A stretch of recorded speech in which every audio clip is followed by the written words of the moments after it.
Bonjour et bienvenue dans Relire. Relire, c'est le moment où je prends un livre dans ma bibliothèque et où je le relis. En ce moment, ce sont les poésies de Stéphane Mallarmé qui me réoccupent après les avoir délaissées malgré un usage fort important qu'on peut voir dans l'état du livre. Et aujourd'hui, un texte qui, pour moi, me fait penser d'abord à de la musique, puisqu'il s'agit de l'après-midi d'un faune. Je pense à ce prélude à l'après-midi d'un faune de Debussy.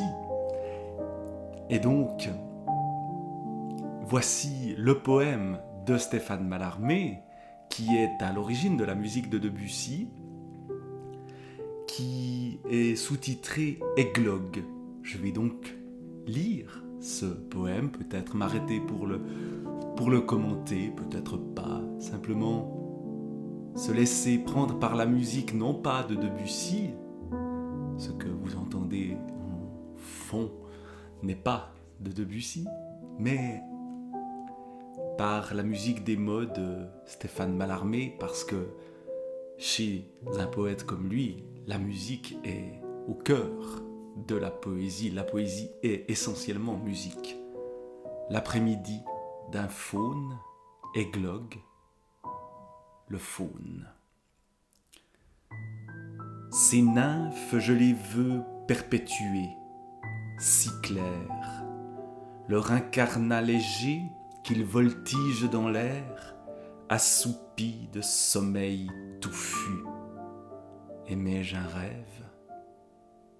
Mon doute, amas de nuit ancienne, s'achève en mains rameaux subtils qui, demeurés les vrais, bois même, prouvent hélas que bien seul je m'offrais pour triomphe la faute idéale de rose. Réfléchissons. Ou si les femmes dont tu gloses figurent un souhait de tes sens fabuleux, faune, l'illusion s'échappe de tes yeux bleus et froids, comme une source en pleurs de la plus chaste.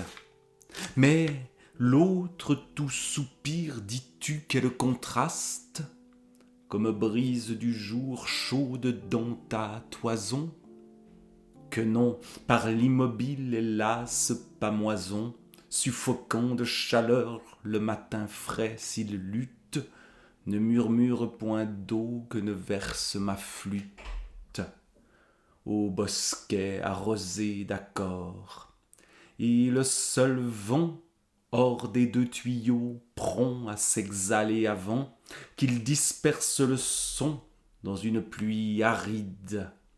C'est à l'horizon pas remué d'une ride le visible et serein souffle artificiel de l'inspiration qui regagne le ciel. Ô bord sicilien d'un calme marécage, qu'à l'envie des soleils ma vanité saccage, tacite sous les fleurs d'étincelles, comptez que je coupais ici les creux roseaux domptés par le talon, quand sur l'or glauque de lointaines verdures dédiant leurs vignes à des fontaines, on doit une blancheur animale au repos, et qu'au prélude lent où naissent les pipeaux, ce vol de cygnes, non de naïades se sauve, ou plonge. Inerte tout brûle dans l'heure fauve, sans marquer par quel art ensemble d'étalats, trop d'hymens souhaités de qui cherche le là. Alors m'éveillai-je, alors, tout d'un coup, le rythme se brise par quelques balbutiements. Peut-être faut-il payer le prix de la lecture d'une œuvre si étrange. Là, je suis plus en train de lire, je suis en train de commenter mes erreurs. Donc, je vais revenir à Mallarmé, ce sera mieux. Alors m'éveillerai-je à la ferveur première, droit et seul, sous un flot antique de lumière, lisse est l'un de vous tous pour l'ingénuité.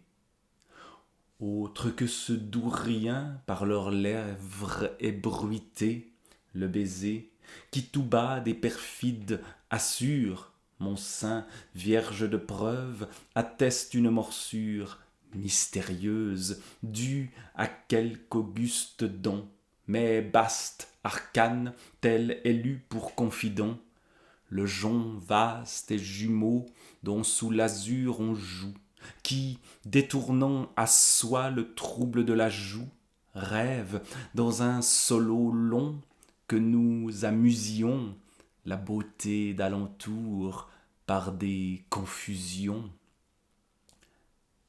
Fausse entre elle-même et notre chant crédule, et de faire aussi haut que l'amour se module, évanouir du songe ordinaire de dos, ou de flanc pur suivi avec mes regards clos, une sonore, vaine et monotone ligne. Là, j'ai envie de m'arrêter juste pour ce vers-là. Une sonore, vaine et monotone ligne. C'est le vers. Et c'est le vers, j'allais dire, dans sa pureté. La pureté de Mallarmé est toujours un peu, j'allais dire, rêche, un peu. C'est une pureté de son, mais d'un son qui frappe l'oreille et qui ne la caresse pas seulement. Une sonore, vaine et monotone ligne. Voilà ce qu'est un vers de poésie. Je reprends. Tâche donc, instrument des fuites ô malignes, syrinx, de refleurir au lac où tu m'attends. Moi, de ma rumeur fière, je vais parler longtemps des déesses. Et par d'idolâtres peintures, à leur ombre enlever encore des ceintures. Ainsi, quand des raisins j'ai sucé la clarté, pour bannir un regret par ma feinte écartée, rieur, j'élève au ciel d'été la grappe vide, et soufflant dans ses peaux lumineuses, avide d'ivresse, jusqu'au soir je regarde au travers, ô nymphes regonflant des souvenirs d'hiver. Mon œil trouant les joncs d'Ardèche chaque encolure, immortel qui noie en l'onde sa brûlure, avec un cri de rage au ciel de la forêt, et le splendide bain de cheveux disparaît dans les clartés et les frissons aux pierreries. J'accours, quand à mes pieds s'entrejoignent, meurtris, de la langueur goûtée à ce mal d'être deux, des dormeuses parmi leurs bras parmi leurs seuls bras hasardeux, je les ravis sans les désenlacer et vole à ce massif haï par l'ombrage frivole de roses tarissant tout parfum au soleil, où nos trépas au jour consumé soient pareils. Je t'adore, courroux des vierges, ô délices farouche du sacré fardeau nu qui se glisse pour fuir ma lèvre en feu buvant comme un éclair, tressaille la frayeur secrète de la chair, des pieds de l'inhumaine au cœur de la timide, que délaisse à la fois une innocence humide, de larmes folles ou de moins tristes vapeurs. Mon crime, c'est d'avoir, gai de vaincre ses peurs, traîtresse, diviser la touffe échevelée de baisers que les dieux gardaient si bien mêlés, car à peine j'allais cacher un rire ardent sous les replis heureux d'une seule, gardant par un doigt simple afin que sa candeur de plume se teignît à l'émoi de sa sœur qui s'allume, la petite naïve et ne rougissant pas, que de mes bras défaits par de vagues trépas, cette proie à jamais ingrate se délivre sans pitié du sanglot dont j'étais encore ivre. Tant pis, vers le bonheur d'autres m'entraîneront, par leurs tresses nouées aux cornes de mon front. Tu sais, ma passion, que pourpre est déjà mûre, chaque grenade éclate et d'abeilles murmure, et notre sang, épris de qui le va saisir, coule pour tout l'essaim éternel du désir. À l'heure où ce bois d'or et de cendre se teinte, une fête s'exalte en la feuillée éteinte. Etna, c'est parmi toi visité de Vénus, sur ta lave posant ses talons ingénus, qu'entonne une somme triste où s'épuise la flamme. Je tiens la reine, ô sûr châtiment. Non, mais l'âme, de paroles vacantes et ce corps alourdi, tard succombe au fier silence de midi. Sans plus, il faut dormir en l'oubli du blasphème. Sur le sable altéré, gisant et comme j'aime, ouvrir ma bouche à l'astre efficace des vins. Couple, adieu, je vais voir l'ombre que tu devins. Voilà donc l'après-midi d'un faune. Tout cela est bien mystérieux. Qu'est-ce qu'un faune, déjà ? Peut-être n'est-il pas bon d'en savoir plus. Ce qui retient souvent dans la lecture de Mallarmé, c'est que on se dit qu'on n'y comprend rien. Et peut-être justement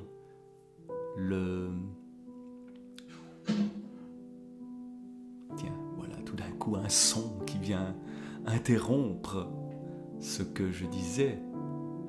Peut-être que justement, reprends-je, peut-être que justement le fait de ne pas comprendre ce que l'on lit, ce que l'on dit, nous permet de mieux profiter, mieux vivre les mots dans leur son et dans leur aura de mystère, dans leurs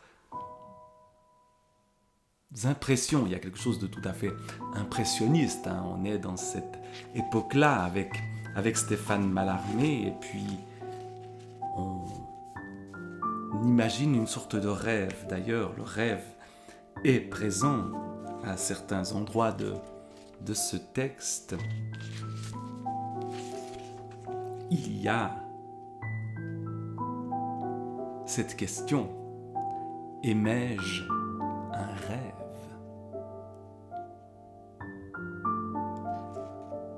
Aimons-nous des rêves ? Et cet adieu au couple final, je vais voir l'ombre que tu devins. L'ombre du rêve, une mort peut-être, un oubli.